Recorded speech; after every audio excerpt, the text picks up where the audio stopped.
It's Wednesday, Dynamite After Dark, and if things look a little bit different today, it's because instead of the JFB in this spot, it's the TJS. And I'm going to tell you right now, I am as happy as somebody who just found out why Mandy Rose got fired. Tell them, Canada Dry.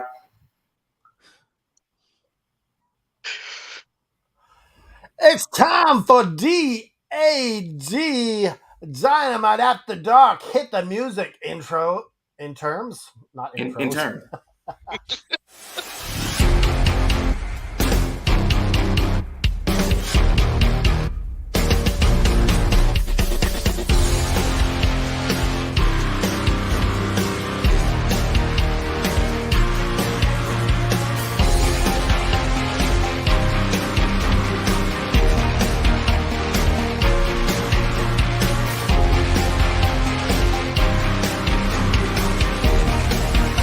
Anything goes. It's Dynamite After Dark.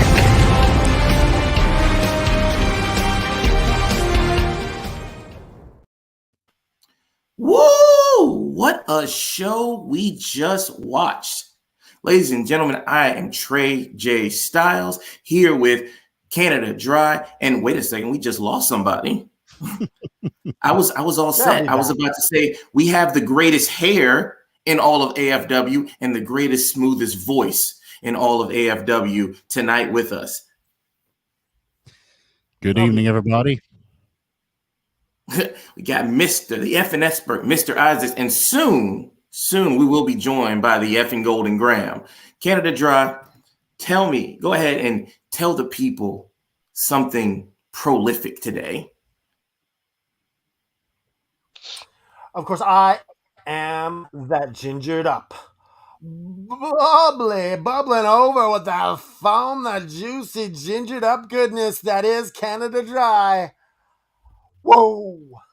And of course, we have the best hair in all of predictions. Look at that gorgeous beard the Golden Graham has. Introduce yourself, Golden One. Well, yes, as Mr. Canada Dry said, I am the Golden Graham here with effing wrestling. You know, the man with the gorgeous, luscious locks. Woo! Was just clean. There you go. So before we get into the show, normally I think I have to do something that I would normally do from a different spot, but I'm going to do it from here. So let's hit the intro to the Bobby Fish joke of the week. Nice.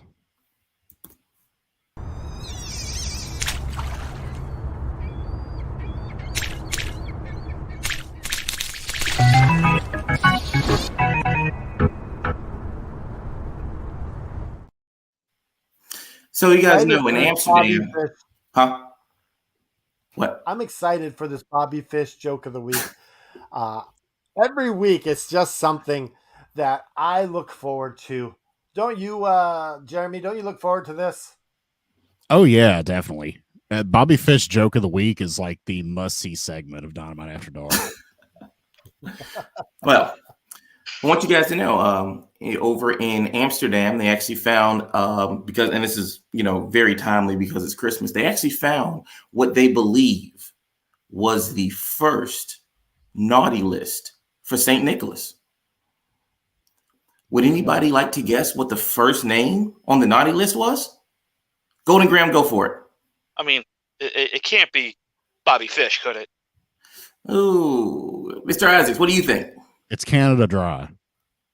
Canada Dry, what do you think? It's Canada Dry. Well, it seems that everybody's wrong. Apparently, the first name on the naughty list was Heinrich, because Bobby Fish has never been first at anything. Oh, look where you went. Oh. But honestly, I'm going to tell you, this is the third Winter is Coming that AEW's put on, and if there was a word to describe this show today, it would definitely be petty.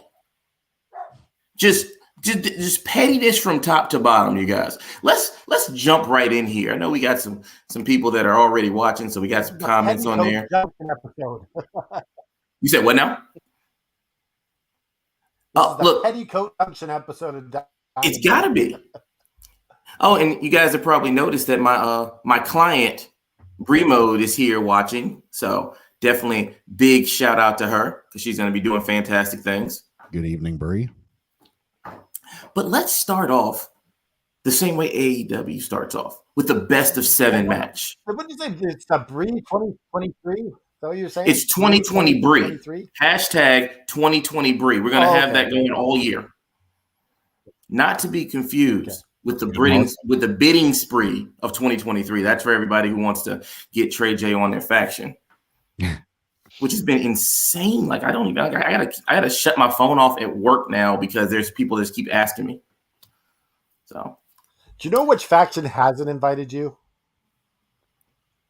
Oh, that's only because I got you guys on block. Not invited. I got you guys blocked. I'm sorry. You guys couldn't get through. Jeremy, we're not inviting him. Jeremy will kick you out for me. I will not. But let's get into it. Let's talk about this best of 7 match. What do you guys think about this? Because this was a lot for a little. Golden Ground, let me hear what you got to say about this match. What do you think about the best of 7 match here?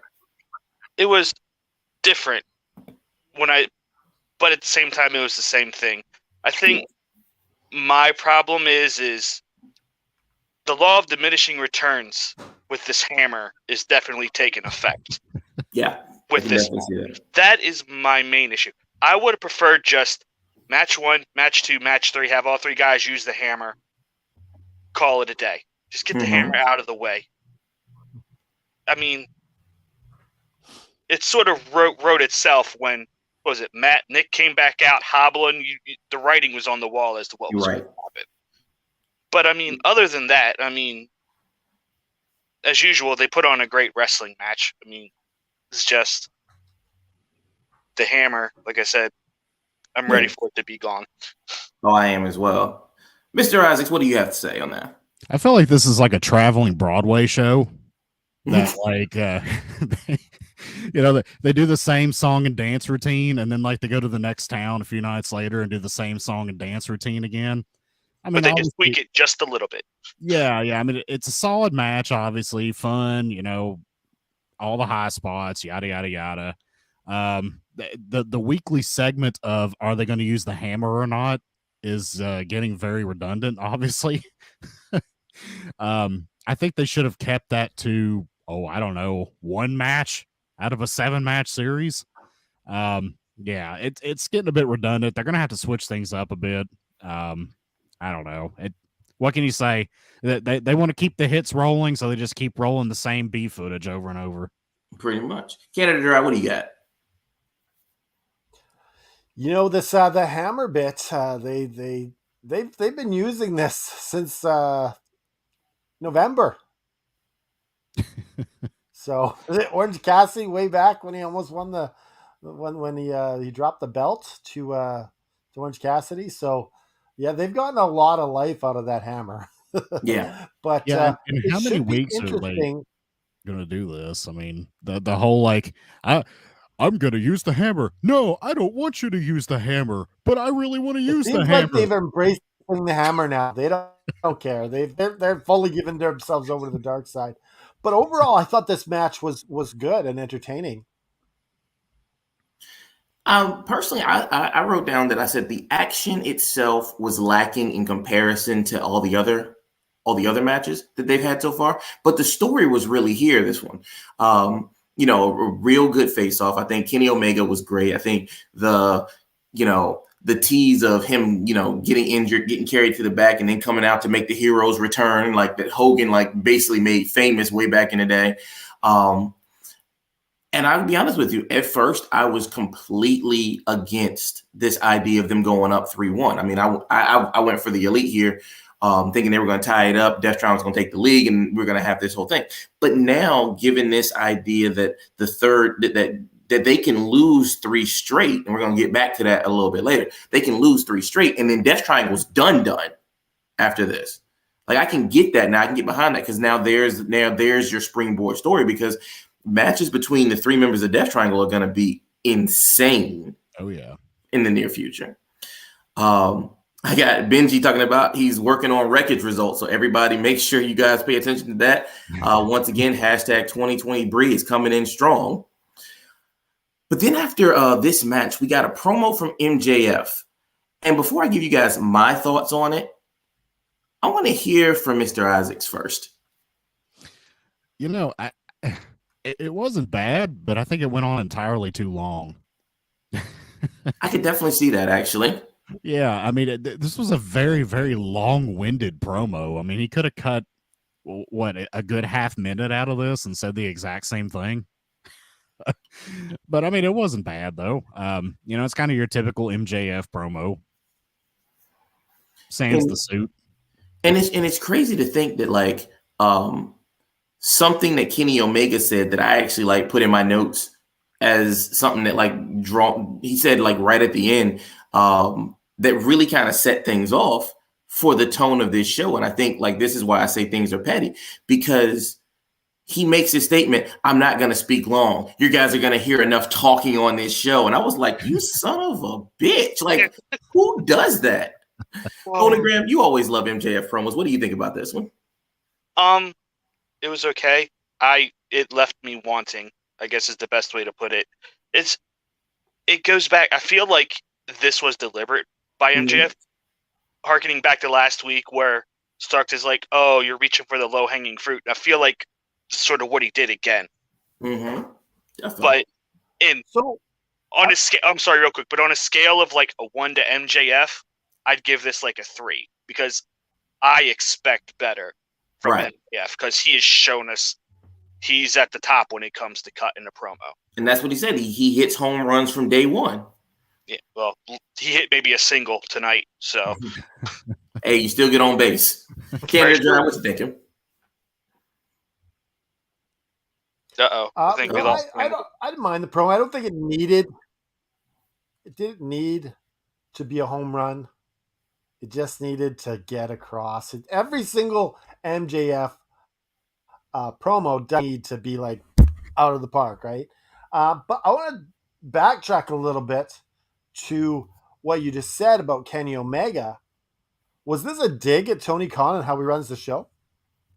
It was definitely a dig at something, because you have to assume that Kenny Omega knows the layout of the show. So for him to even say that, and then, of course, for it to actually be the way it turned out, because I wrote down how many segments and how many promos there were in this show, and it was like a lot. I'm like, JFB does a great job with this, by the way.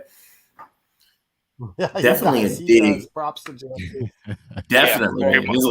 You know, I was impressed. But even with this kind of promo, buddy. But even with this kind of a promo, it was just like, it was like an attempt to get the heat back that he lost last week from the spear, but still not try to fully bury Ricky Starks, but kind of endear him to the audience a little bit more. It was like it's almost as if they didn't feel like Ricky Starks like got the hometown pop. Because like, I'm not gonna lie, I didn't know Ricky Starks was even from Texas until this promo. So I guess it did something. Neither did I. But let's move on to the Acclaimed of all people. Like the Acclaim comes out. You know, we get one of those segments that say we're gonna hear from the Acclaim. So of course we know we're gonna get the rap. We know we're gonna get Billy Gunn. We know we're gonna get scissored until we don't. Canada Dry, what were your thoughts on everything with this? I absolutely love this. You're thinking you're getting some crazy. All of a sudden, they getting beat down. You got the big old red guitar from Jeff Jarrett. Choke on this, slap nuts, hits him with the guitar, holding up the. I love this whole segment because the Acclaim need to take some beating sometimes because that's how you love them. They got to get beat up in order to love them more. Golden Ground, what do you think? What do you think about the Acclaim promo here? Okay, so my thoughts on this was my, how the AEW tag team division has fallen. I'm dead serious. And it's not so much of that's fallen, it's just that most of the great tag teams are more in the trios now. Like, that's been more of a focus. Definitely. And I feel like the Acclaimed and the tag division have taken a hit because of it. Because, I'm sorry, I do love Jeff Jarrett. I don't want to see him wrestling for tag titles with Jay Lethal. That's not what I want him there to do. So, but that's just me. They're not going to win. I understand. I know they're not going to win. Placeholder feud. I understand that. But at this moment, that is not what the Acclaimed need. They don't need they need legitimate, real feuds, not placeholders just to get them to something. It's a tough call, though. Because, like, well, you're not hurting anyone by this. You're just beating up these guys. They can take the. But the thing about it is, he's right, though. A lot of the teams have gone towards trios. The best friends are in trios. The trust busters are non-existent. FTR is down focusing on the guns. You know, Mr. Isaacs, what do you think about this? What do you think about Jeff Jarrett and his insertion into this tag team picture? You know, I don't mind it because Jeff Jarrett cuts a better promo than just about anybody there. So, I mean, I don't mind it. I thought it was funny, the aesthetic of Sanjay Dutt running out and attacking Max Caster, knocking him down. He's like half the size of Caster. Yeah, he's number 2 pencil, perfully positioned. I need to know what he has, how he just keeps it there. Like, it's like the fives grabbing the damn pencil in his ear. Is that what he's doing? Because that doesn't make much sense to me. But they got one of them clips that keeps hearing aids in place. Right? Yeah, it's got to be something like that. So. That's what it is. But I didn't think it was bad. You know, I'm all right with Jarrett and Lethal going up against them. Nobody is expecting them to like win the titles or anything, but you know, it keeps the Acclaim busy for a couple weeks until they get another idea in mind. Right. And I don't think this is probably definitely the first interrupted rap segment since they've been champion, but this is probably not the first attempt, like the first interruption. We've actually had quite a few interruptions with them. I hope I never have to figure out how hurtful a guitar to the head feels. That's a hard pass for me. I'm good. I do got to ask you guys, though. Would anybody be interested in seeing the Acclaim versus the Briscoes? Yes. Yeah. I mean, I could definitely see. I could so see Max Caster cutting the meanest fire promo on the Briscoes. Oh, yeah. But when Jeff Jarrett got the mic on this segment, I was really upset that he was like, yo, and didn't say, listen. Like, I was like, come on, missed opportunity. Yeah, I was waiting for it. My other note was, I said, Jeff Jarrett can't resist taking the opportunity to cut the outdated Hogan. So he just stopped the rap. You said what now? I was saying, Jeff Jarrett can't resist taking the opportunity to cut the line was. Oh, I know. They should call these guys the TNA crew. All right. Like, or making the impact. Because they literally made impact. We are now known as the Impact. It should just be like the Impact Club or something like that. It was just so weird to watch Satnam Singh just hold Billy Gunn in a chokehold down the ramp.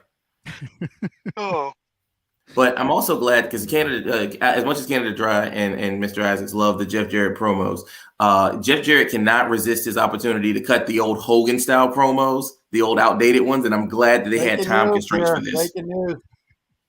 Oh snap! The Magician versus Canada Dry ends in a draw. A draw. Wow.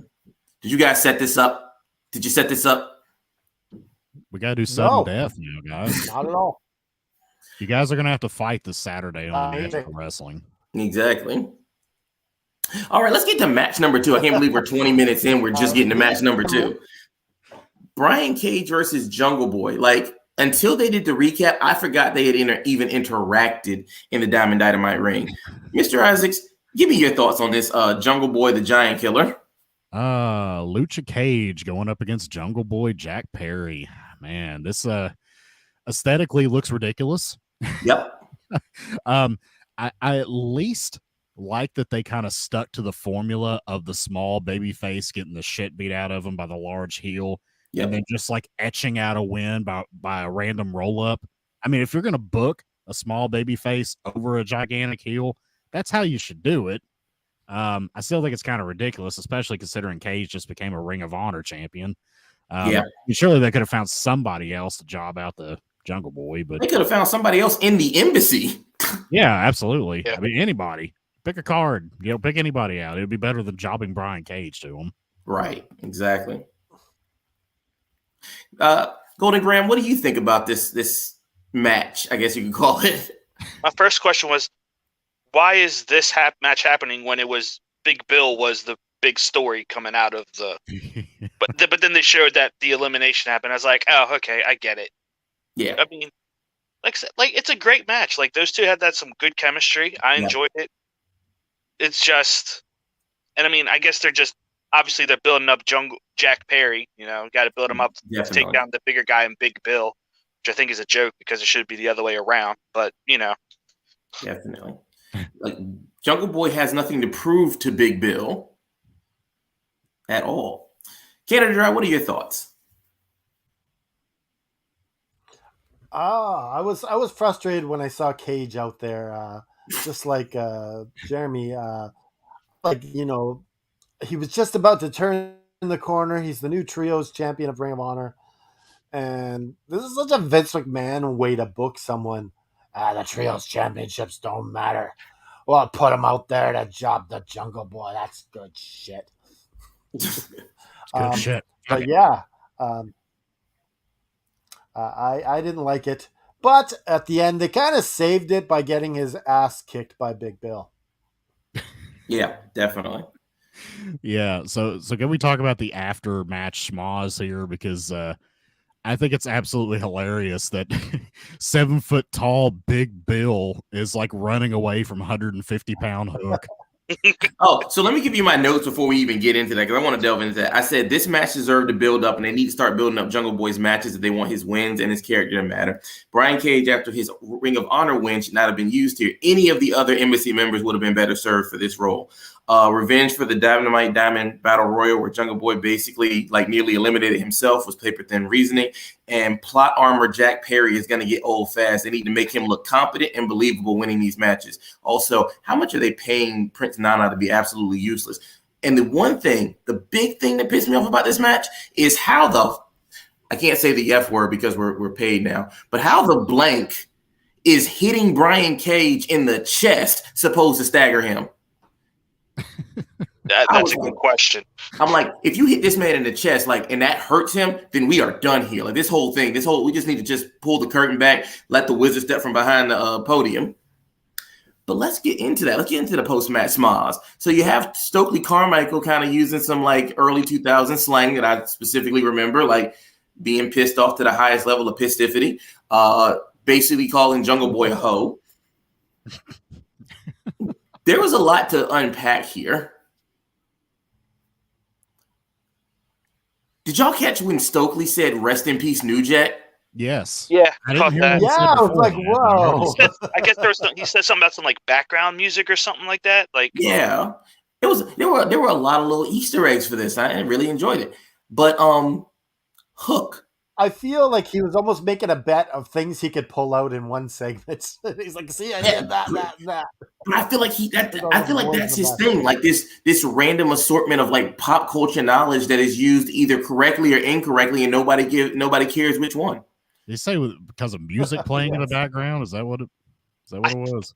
That's what it sounded like he said. I didn't quite get it. Because New Jack always had Natural Born Killers by Dr. Dre played through all his matches. So I guess, that would make sense. It was interesting to see Hook be the one to make the save. I know that watching, Big Bill run away from a Hook makes Hook look tough. It's not the most convincing for everybody else. Although you got to give Hook credit, he's still over. And there was a part of me that was really hoping that Hook was going to just choke out Jungle Boy. Yeah. I kind of thought that was going to happen too. I kept trying to look at the position. I said, is he standing behind him? Because if he's standing behind him, Jungle Boy is done for right now. This will finally make sense. Yeah. Imagine Hook and Stokely. That would be such a great combination. Agreed. Now, I guess there was a little passing comment, I guess, by Excalibur. Apparently, they've been attacking Hook on like dark elevation or something. I've said this before, like, tell us, don't show us. Like, put up a little video package. Do something. Yeah. Like, I was like, why is Hook coming out to save Jack Perry? I don't get it. I mean, Benji just let you guys know of an incredibly breaking news that even though I am a manager, I'm still like the most dominant player in all of AFW. Oh my. Also, wanted to take this time, since we're celebrating my win, to say that my first AFW t-shirt is coming soon. So definitely be on the lookout for that. Nice. Yes. Let's go to the next segment. Moxley and the Blackpool Combat Club. Of course, the BCC is showing off their wins and talking about their wins from the past week. Of course, Claudio over Jericho, Wheeler over Garcia, and John Moxley going 2-up over Konosuke Takeshita. My biggest problem with any of these segments with Moxley is Moxley's always doing the tough guy routine, but he still looks like John Moxley. And it's almost like this whole thing was just done to hype up his match with Sammy Guevara. And I'm like, at this point, the smartest thing they could do is have Mox lose. What do you guys think about this? What do you guys think about like the Blackpool Combat Club? Because clearly none of them can talk anymore. No. I think it's about time to dissolve this group. Yeah. I mean, there's just nothing left. The name's not going to make sense if Regal's not going to be there anymore. Nope. Just let these guys go their own way. I mean, it's just kind of ridiculous at this point. Moxley, drinking piss and eating bones and everything. I mean, come on. It's not going to work for the rest of the group. Just disband them. Claudio can go to Ring of Honor. Yuta can go to Ring of Honor, appear on Dynamite once a month or whatever. Moxley can do his own thing in the main event. That's what they should do. Just break up. With him just walking in and out of frame. Like I really thought about doing that, like this whole segment for us, just be like, and then like while you guys talking. Go ahead, Canada Dry. I absolutely hate the BCC so much now. It's just ridiculous. I can't. I loathe all of them, except for Brian. I still like Brian Danielson, but I loathe them all. You love the one that doesn't show up with the rest of the group. Yes, pretty much. He's separating himself now. You all can do my move. I'll be over here. But John Moxley said something interesting. He threatened to murder Sammy Guevara. Yep. I'm going to kick your face in till it's a bloody mess and you're left for dead. So this happens now. He can legally be charged with murder. I don't know. I hear like in the prediction universe, death is like a very fluid concept. I think there's more deaths in the prediction world than there are in the DC universe. Oh. Or deaths in an Impact. But let's take it. Yeah, I'm about to say, Impact. Only Impact. Only Impact? They put Mickey James in front of the train. They killed Eric Young. I'm pretty sure like Magnus is dead. Yep. Let's talk about this Swerve promo. I guess it's a promo. Can I say something? Sure. So real quick, I distinctly remember last Wednesday Mox saying that the BCC versus JAS feud ends at Final Battle. Why are we getting another BCC JAS feud, a match on Friday? Like a match nobody wants. No one wants. Nobody wants. Never gonna end. Yeah, it's just. And also, Derek, he gets a rematch too. So. Yeah, and then the whole like Daniel Garcia having to like listen to his elders, just cringe. Oh, that's going to be horrible. I think that's setting up him actually leaving the JS eventually. Oh, are they going to actually do it this time? I just hope it doesn't take 6 months to get there. Long-term storytelling. No, there's a difference between long-term storytelling and taking forever to tell a story. Okay? Exactly. Hence the quote marks. You can tell a hell of a story in a haiku. Yeah. All right, let's talk about Swerve. Swerve is talking about this meeting with Keith Lee, like a meeting. And at first, the idea of this meeting was not compelling to me at all. But then you start looking at this from a perspective, and Swerve really paints himself as the victim in all this. And I thought that was great. Where was that? Like, it's so easy to do this in a recap. It's so he's so talented. Oh, you use my talent, you use my promo ability, you use my skills, you use my partnership, my friendship. I was like, hey man, forget Keith Lee. He's a terrible person. He over there hugging the guys that challenged him. Then he left his partner out to drive. Oh wait, he did walk out on him. Like, I started really looking forward to this segment next week. What do you guys think about this? Canada Dry, what's your thoughts on Swerve and Keith Lee's ongoing story? Oh, that was my favorite match from Ring of Honor. I loved everything about that match. It was just beautiful. But I love Swerve. Just as this little smirk on his face, this little, he just gets on here. He's absolutely the best thing on Dynamite right now. I love Swerve.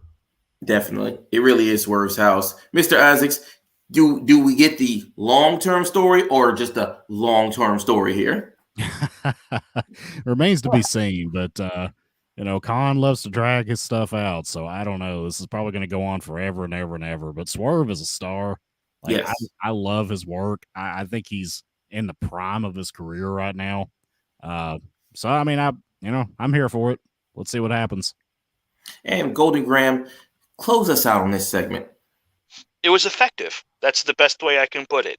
Yeah. It brought me back in because I'm sitting here looking like, oh, Keith walks out on his partner, and then all of a sudden they're back together, and then Swerve runs out. Like, I was like, I don't know how you're going to save it, but I'm intrigued, and I'm ready to see what happens next week. And I just want to say for our Kenny Omega counter so far, we are at 4 talking segments now, not counting Kenny Omega's original talking segment, but 4 specifically scheduled talking segments.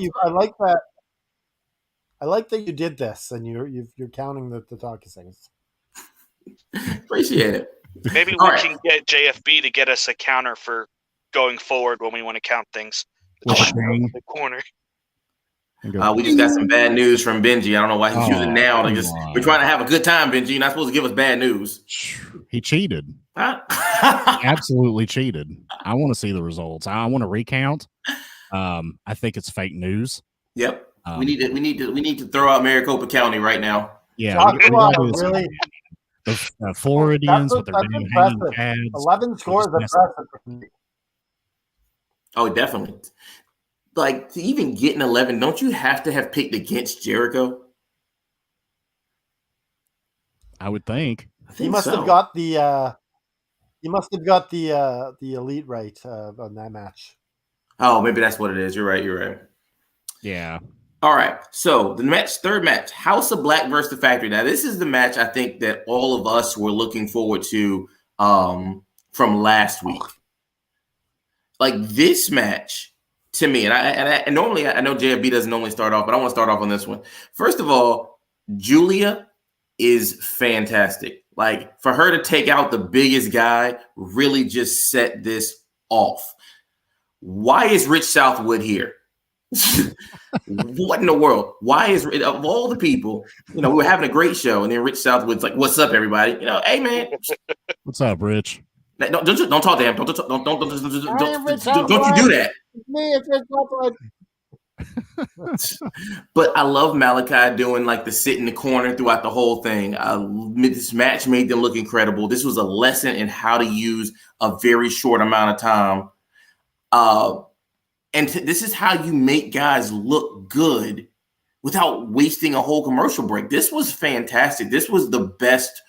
I won't even say like re-debut. It was just fantastic. Canada Dry, I know you've been looking forward to the House of Black for quite some time. Please wax poetic on House of Black versus Factory. You love it.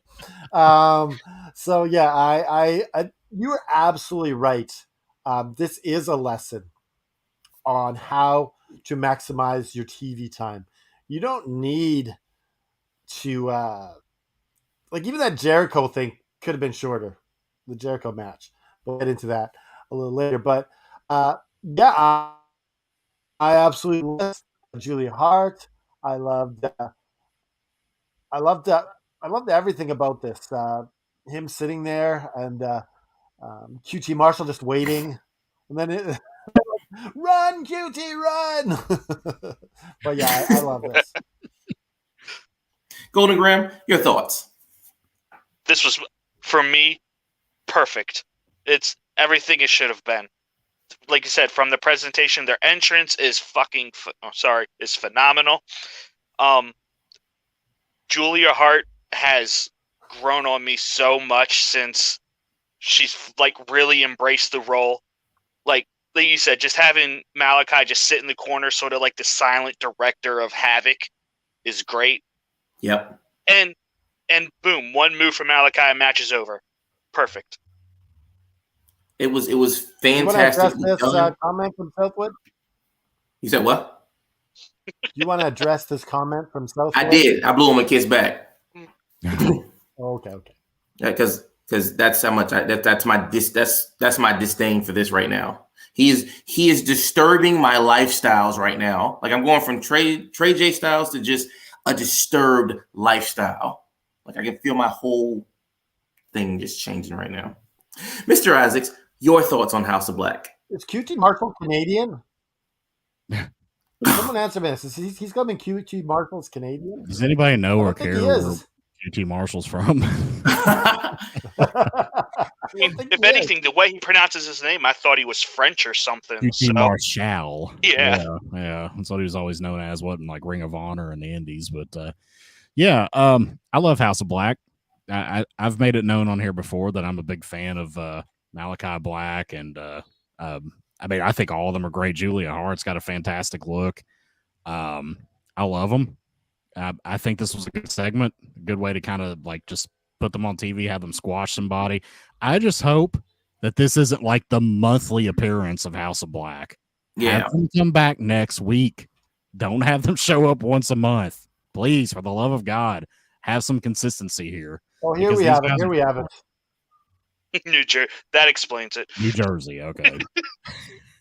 From Jersey. That's not a good thing to be from New Jersey. I'm just going to say that. No. Noisy. Yeah, it's one of those things you don't want to admit to. Kind of like it's like being from New Jersey. Lewis is always bragging he's from Jersey. I'm from Jersey. Yeah, you should never brag about being from New Jersey. It's like you should never let people know that you're friends with Southwood. So I dare you, Trey J. I dare you to call out Lewis in the chat and tell him that. I dare you. Oh, I think I will. I'm going to save it for after the show. But we're on to promo segment number 4, which was Jamie Hayter and Sheeta that led into a promo with Britt Baker. I didn't want to count this as 2 different segments, even though I could have, because I didn't want to be at 6 already. But we are. So I do like the fact that Sheeta dominated the mic time here because Jamie still needs ring work. I mean, they did make Jamie look like a star. They made it look like Sheeta was the one that's chasing.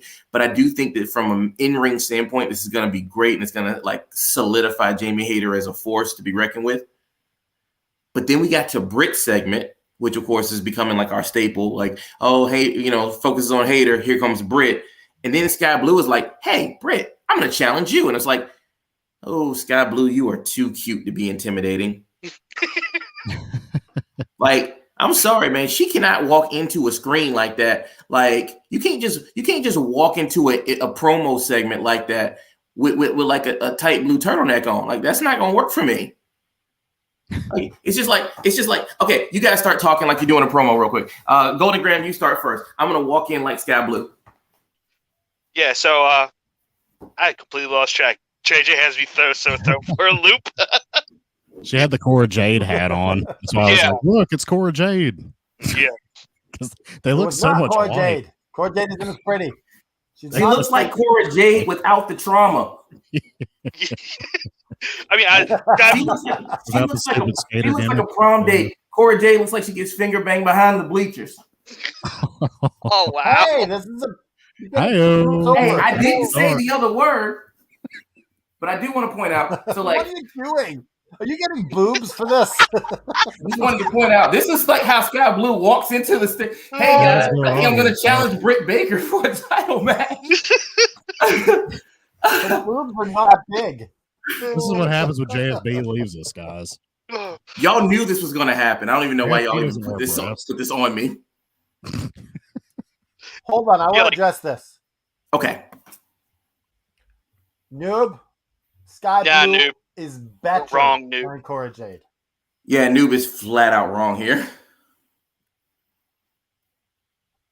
But yeah, I'm happy that move on. Cora Jade actually got a speaking time to kind of get to know her a little bit. I like what that they're doing that with her and getting her slowly elevating her status. I really like what they're doing. Did you just call her Cora Jade? Cora Jade. Did I call her Cora Jade? Yes. Oh man, He can't get. you're all getting mad. He has to call her Cora Jade because then he can't get the idea of Trey J's boobs out of his head. That's the most classic moment in the history of Dynamite After Dark. Trey J grows breast in the middle of the show. I'm just saying, it just happened, and they were massive. They were like Brie mode status here. Bro, they were like whoa, Bounty Hunter's wife. Hey, that's my client. I can joke on her now. But we got Jericho versus Action Andretti. And I'm honestly, at first, I was really hoping for Luigi Primo in this segment. I wanted to see Jericho versus the dude twirling pizzas. But if we had got that, we wouldn't have got the match that we got. And I think Action Andretti really showed off. Honestly, I think that Jericho might be the most unselfish veteran in all of wrestling history. Canada Dry, what are your thoughts on the squash that never was? I absolutely love this. And we were talking before the show. We thought that this was just a way of Jericho giving back and Action and Drake's the money on the indies. The guy, Jericho sort of thing. But we got a whole different thing. I loved it when the crowd was going, "Let's go, Jobber! Let's go, Jobber!" That was the absolute best chant I've heard in professional wrestling. Definitely. And, yeah, because they didn't show his name. Like when they did it on the screen, they showed Jericho's name again instead of his name, which I was like, I wonder if they did that on purpose. And Excalibur was a little offended. He's like, that's a little, what they're yelling is a little offensive because the wrestlers don't like that term. No, they don't at all. Like that's a serious thing. Like that's a serious insult. Mr. Isaacs, you said this match went a little bit long. What are your thoughts on it besides the length? Yeah, it went a little long. I mean, it was all right. I think this guy's he's a little green, obviously, but it was a good back and forth match. I was really surprised that they went this direction. I mean, this kid must be a star because they really put him over, and I think it was very effective. The crowd was really behind him. I mean, when he kicked out the code breaker, I was like, okay, what's going on here? This is different than what I thought it was going to be. But it was a solid match. I want to see what they do with this kid moving forward. I think they were trying to give him his 1, 2, 3 kid moment or the John Cena, Kurt Angle ruthless aggression moment. We'll see. We'll see what happens from here. But it was entertaining. Did you guys see when Jericho caught that really nasty cut that went down his whole forearm? Yeah.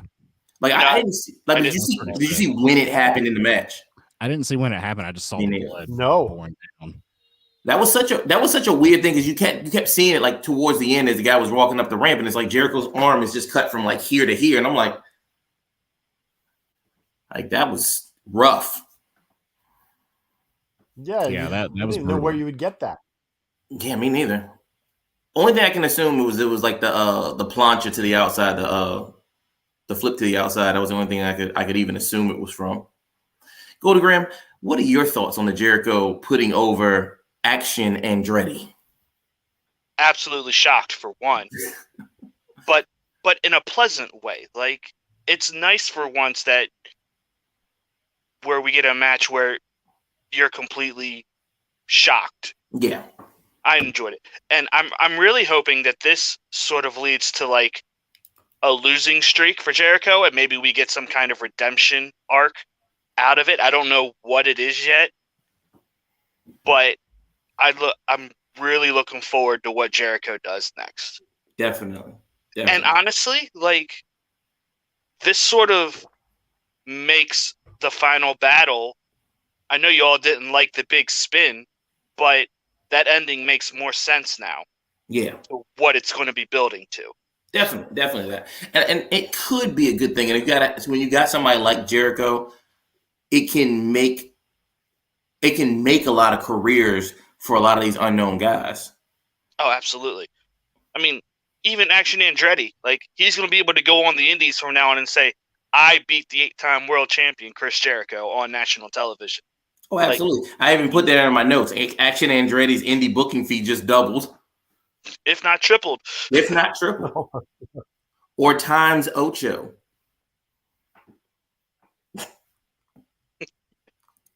All right, let's go to promo segment number 7. Ricky Starks. This did on the show. I know. We're on number 7. And then we got another one. We got number 8 coming right after this. Ricky Starks talks about being prepared as he was for his first night in AEW. Let's remember that he lost that match. Ricky's promo, in all honesty, was very nonsensical to me. He talks about, like, no one cares about ratings. No one cares about draw power. Like, no. Everybody cares about those things. They care about those things more than merch sales. Okay. Ricky Starks is way too intense here for somebody who's going to lose. If you're not going to say mother blanker, don't say mother. Don't say MFer. Like, it's not great. Yeah. I think Ricky did himself a disservice in this promo, and I think maybe it was the camera positioning because there was a lot of negative space around him. It really made him look small. Canada Dry, you jump on this. You're a big Ricky Starks guy.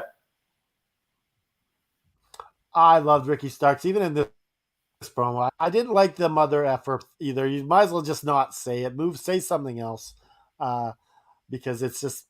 But I did like his intensity.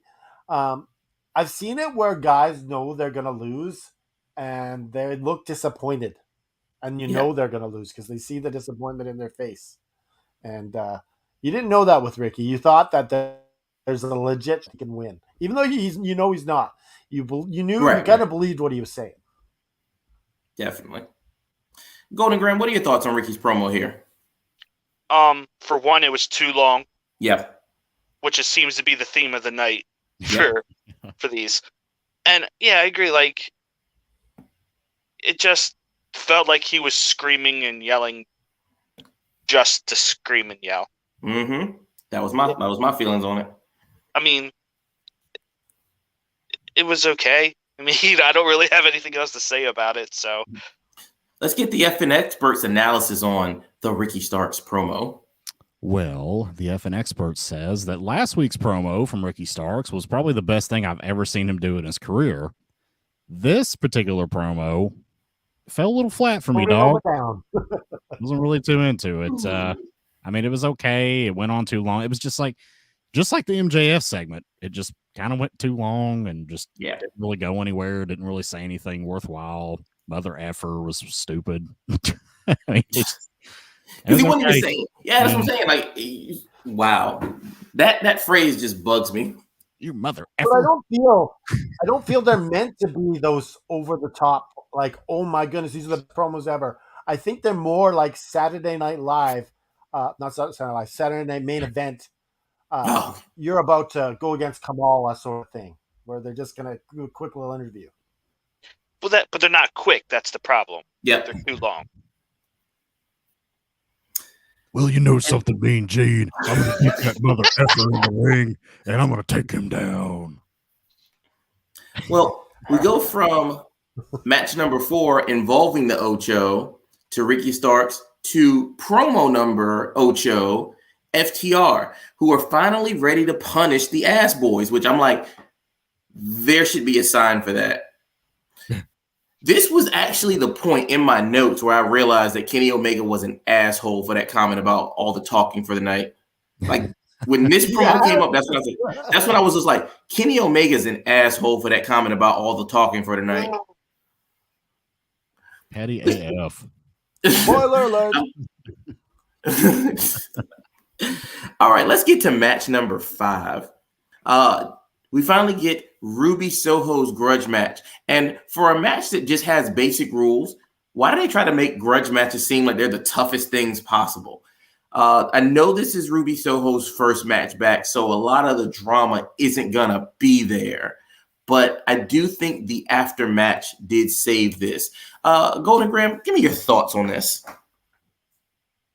It was an okay match. Like, these two just don't have the chemistry together, I don't think. Like, it just doesn't work. Like, Ty is trying way too hard to heal it up with her mannerisms and everything. It's more annoying than anything.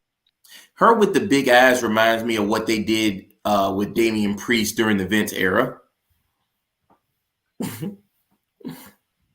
Mr. Isaacs, what are your thoughts on Ruby Soho's return from Destination Unknown? You know, I enjoyed this match. I mean, it wasn't the greatest thing I've ever seen, but it's refreshing to me to see a grudge match where they don't come out and do a collar elbow tie up and do like a technical match. They just start throwing hands on each other, because that's how a grudge match should be. Yeah. They shouldn't come out and do arm drags and all that shit. They need to come out and bludgeon each other. And that's what they did from the get-go. And, you know, I thought that was a nice touch, kind of some old school booking. I liked it. I mean, the match is what it was. You know, these two, neither one of them are great. Right. But it looked like they were throwing some pretty stiff shots at each other. Oh, yeah. Nobody caught that, but it looked like there were a couple receipts being in there like that. They kind of potatoed each other a few times, I noticed. And I noticed Ty hit her with a Iranagi judo throw, too. And I don't know if that was any kind of like a, hey, you need to back down a little bit because I can do this to you, bitch. Yeah, that looked like what Ronda Rousey was doing when she was learning how to wrestle. Like, that's the thing that almost like killed Alexa Bliss. Yeah. So, I mean, there's some things I liked about it. You know, it was all right. It wasn't bad. Canada Dry, what are your thoughts on this match? I feel that you and Joe, the equivalent to foodies are in wrestling. I feel like you're just nitpicking every little thing. You're like, you just can eat that. And me and Jeremy are like, that's pretty good. This is good. I enjoyed this match. This was a good match. I feel like you guys picked it apart for no reason. I thought it was a good match. It wasn't absolutely like Meltzer's not going to give it a 5-star match or anything, but it was serviceable. It was the best women's match I've seen in a while. I feel you on that. My notes, Ruby Soho comes back and she's still trash. When you do an Irish rip into the railing from 1 foot away, it's not going to hurt. I kind of hope Mandy Rose gets signed to AEW because this match is Basura Ardiente. Ty Mello used Andrade's finisher. What happened? What happened? Who was saying she got hurt again? Sorry. Go ahead. Bree said she got hurt again. She got hurt again? This is some. Oh my god! But like, did you guys see when Ty Mello used Andrade's finisher on the ramp? The Hammerlock DDT. Oh, the Hammerlock DDT. Yeah. I'm like, that was when I was like, oh, AEW might be the pettiest company in history. Well, she used to use that before Andrade got there. Oh, okay. It's called the Thai KO or something like that. And see, I thought the Thai KO was like the gory bomb into the like. I know she used to use it, but she quit using it when Andrade came into the company. Oh. So I guess maybe Andrade is gone. I just want to address Donovan here. He wants to know how others know the results, and I don't know. I'm doing a show. How am I figuring out what the results are? He's like, hey, rule number 1 about After Dark: you don't come after Canada Dry live. So before we move on, who does everyone think is going to be the person to help Ruby with Tay and Anna Jay? I'm almost hoping it's Mercedes Martinez. Because I think she definitely needs a direction after this. Is Statlander far away from her return? Yeah, Statlander's still pretty far away. Like, It's Willow Nightingale. she's actually. Oh God, don't do that. Don't do that. Don't do that. I'd be willing to bet if someone helps her, it's going to be her. Willow Nightingale looks like the teddy bear that's on Kanye West albums. The little pink teddy bear that was on Yes. his early albums before he went. Did y'all notice that Ruby forgot to do how to do her own finisher? Yeah. At the very end, she got lost trying to do her own finisher. I was like, ugh. Yeah. Well, I mean, you probably shouldn't be doing Bray Wyatt's finisher anyway. So True. Yeah. And then we get to segment. If Talking Ruby segment, Soho number- got hurt tonight,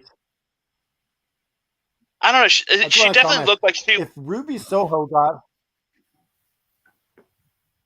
just a sec, if Ruby Soho got hurt tonight, I just want to say that Tay Mello needs to go back to training and not be on TV anymore. Well, I don't know. Like she was, if she got hurt, maybe she got hurt when Anna Jay gave her that gory bomb because she was really holding her face and selling it for a while. Like she didn't get back up from it. Kick. It was that What if that kick move put her by out Tay. twice in a row? Oh, She- was it? Oh, okay. Ginger kicked her. Damn. That's a brand new nose, too, man. Still got the receipt hanging off of that thing. Tay is. I don't think that she is a professional wrestler. She's. Does she get the 30-day refund on that exchange policy? I hope so. Yeah. The Michael Jackson special? Oh, that ain't right. Come out with Okay, this okay. slow You're right. nose. You're right. I take that one back. If you notice, though, it is a nicer nose than she had before. Anything I hope was a so. nicer She paid nose for than it. she had before. It's shorter now. I didn't do Yeah, a proper anything was a nose nice. one She now. looked like the great Gonzo before she had that nose changed.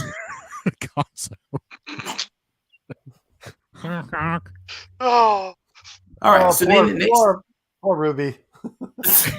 segment number 9 gives us Hangman Page getting checked out by doctors for something that happened last week. And I did not care for this segment until he said he didn't remember his son's name, because then that's when it hit me in the dad feels.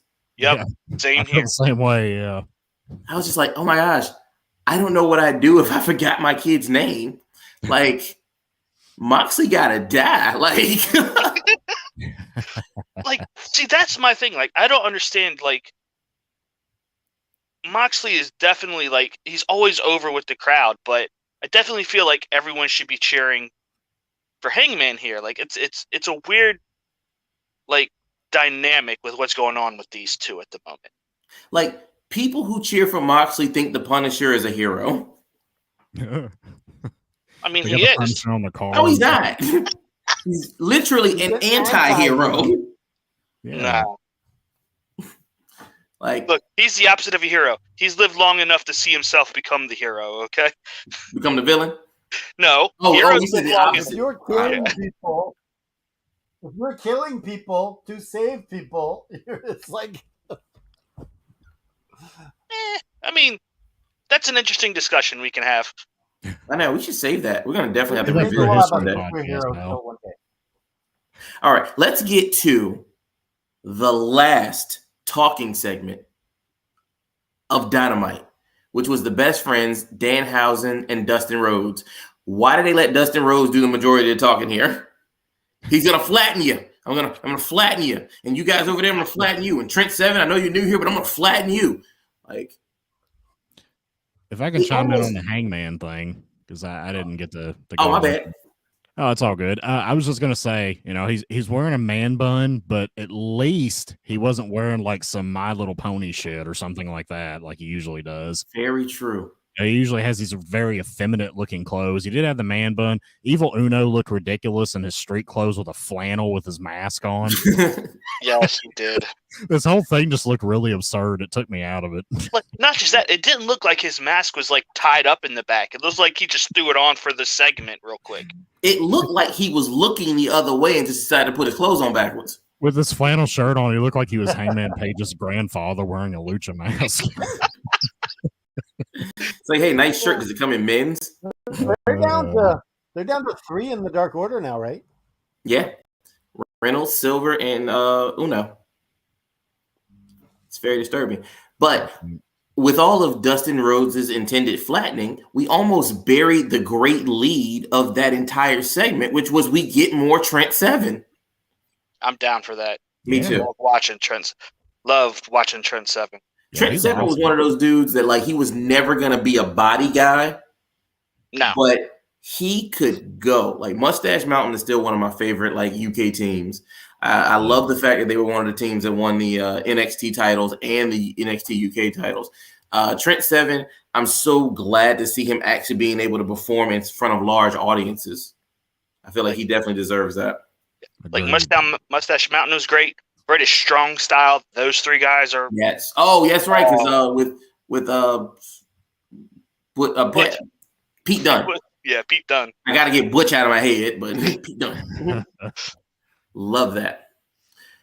And now we finally the get main event. Let's just go. I'm about to straight say to the main within event. an hour into Dynamite After Dark without JFB giving us the proper bumpers for our bowling alley here, we get to the main event: Ricky Starks versus MJF for winner take all. Will MJF retain the Dynamite Diamond Ring for the 4th time, as well as winning his very first title defense?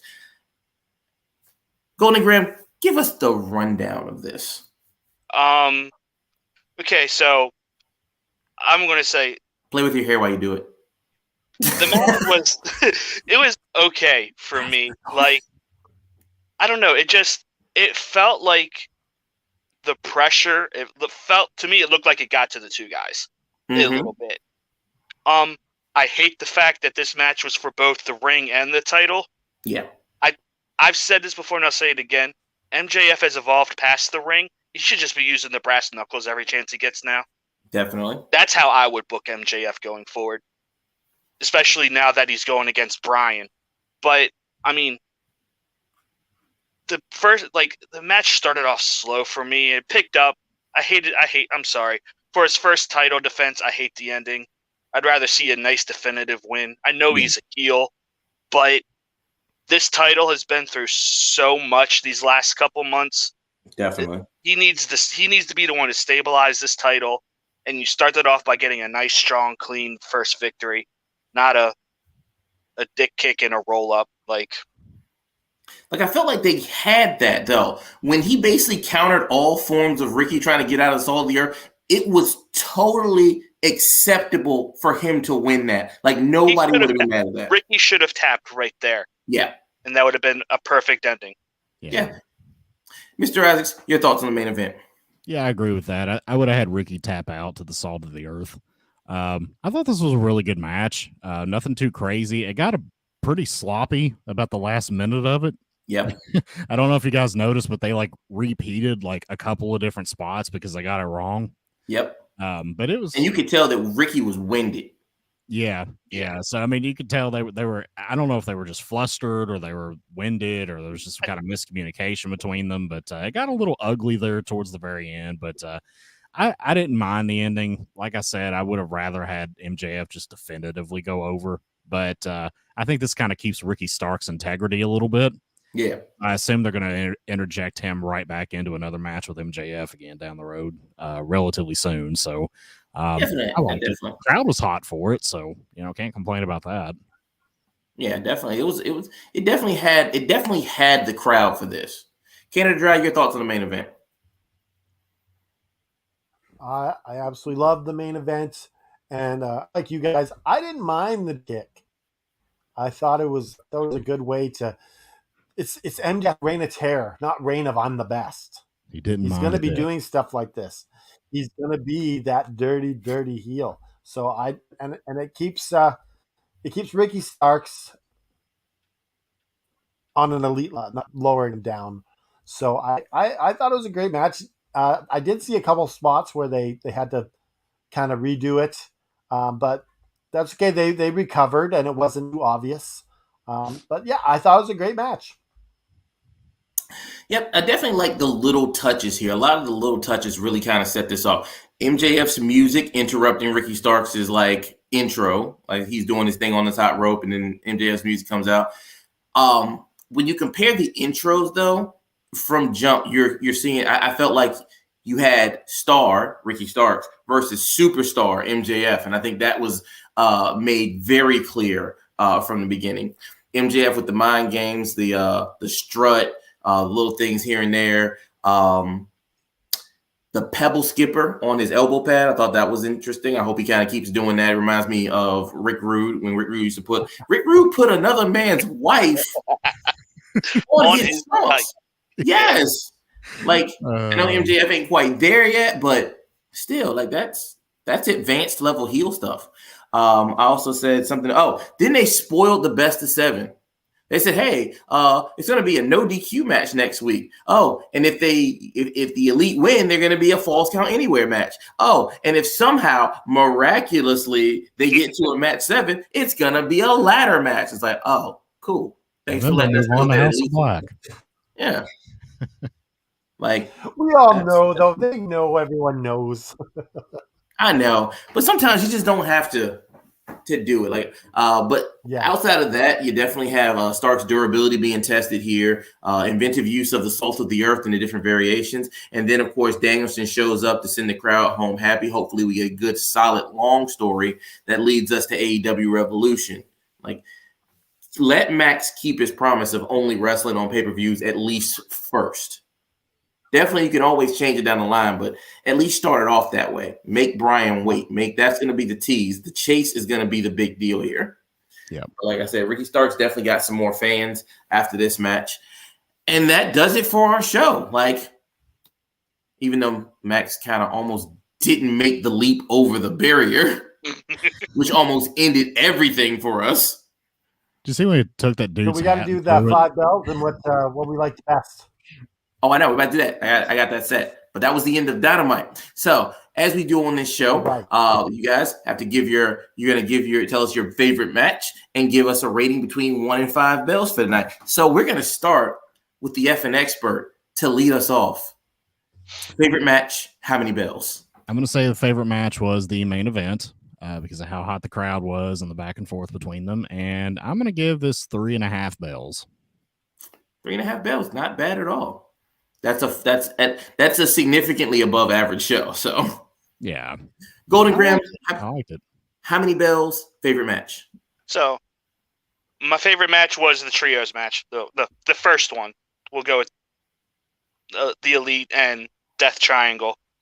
I'd give this like 3 stars. Like, honestly, after last week, seeing this show on paper, I had significantly higher expectations for this show than what we got.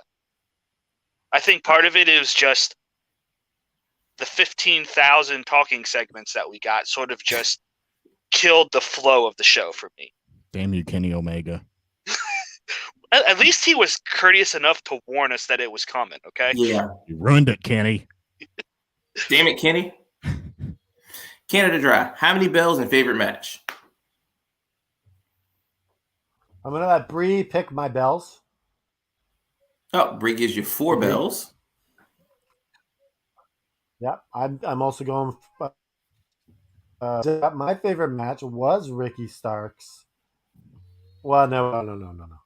It was Jericho and Action Andretti because it was so shocking to have that, and to be shocked in wrestling these days is something special. So I'm gonna make that my match of the night.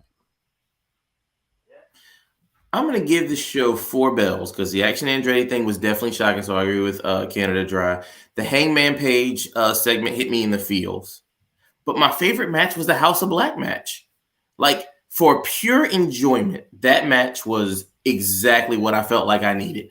And it was a huge break from everything else because, remember, it actually comes in, like, right between the Swerve segment, right after the Moxley segment. So we just had 2 talking points, and then boom, here's this match where everything hits. Like, everything was impactful, except for the fact that Buddy Matthews can't put nobody through a table. Like, other than that, like, it is perfect. Because I feel like if the table doesn't break, it just hurts more. So I'm like, yeah, you really hurt that guy. So I'm all for it. What else? They have the NBA music tonight.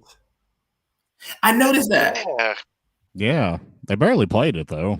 Yeah, they played like once in the beginning, once before Jericho's match, and then like when they were running down the card for next week. That's the greatest sports theme ever. It needs to be booming, and they need to play the whole thing. Yep. I don't think there was too much talking. I thought that it was perfect. I thought it was great. The talking was perfect. Well, now that we've had our favorite matches that apparently none of us agreed on except for I'll say, is this the first time? Yeah, this is the first time that we had 4 totally different matches that were our favorites. Usually it's top heavy. Usually there's one match that's just like way up here and the others are all down here. But this is all kind of like middle. Yeah, and that was the crazy thing. Like usually at least somebody will agree with somebody else on this one. Canada Dry almost did, then he like pulled back for the Action Andretti because of course he loves that guy's hair. You guys, okay, what's the over-under that Action Andretti is going to become Dallas's new crush? Oh, it's already. He's probably already said something. Yeah. Already happened. He's already there. He's one of his new. Yeah. All right, you guys. That concludes Dynamite After Dark. Thank you, Mr. Golden Graham, F1 expert. You guys, everybody watching, make sure to check us out at fnwrestling.com. All of our links for social media are on the description. Make sure you check out this and our YouTube. Also, make sure you click the ads. And for the best in prediction sports, join All F1 Wrestling for the best prediction league there is. I'm not champion anymore, so that means other people finally have a chance of winning. But you'll get a chance to possibly go against myself, Canada Dry, the Golden Graham, or the F1 expert. And starting next year, you can be a part of #2020Bree. Also, if you want some cool merchandise like Canada Dry is wearing, go to Pro Wrestling Tees /F1 Wrestling. And if you like old school wrestling and you love Adrian Adonis, make sure you go to Pro Wrestling Tees. All F1 AFW, we run Adrian Adonis's shirts, or his Pro Wrestling Tees shop. So on behalf, not only that, we also run his Twitter account. So when you guys see Adrian Adonis tweet, that's us. Adrian Adonis.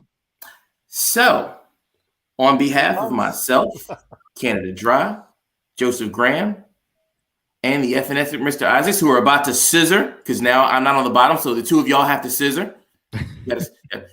Now we get to watch you guys be awkward trying to figure out which direction you're supposed to go. Other way, there we go. Yeah. I do the camera reverse thing on here. If y'all notice, whenever I have to do it, I'd do like this first, just to see which direction I want to make sure I know which direction to go. Where am I going? Now you guys have to look at the old videos to see every time I've done that, just to see which way I'm pointing. But on behalf of myself, Canada Dry, Golden Graham, and Mr. Isaacs, Canada Dry. And remember to just keep fighting. Send us home.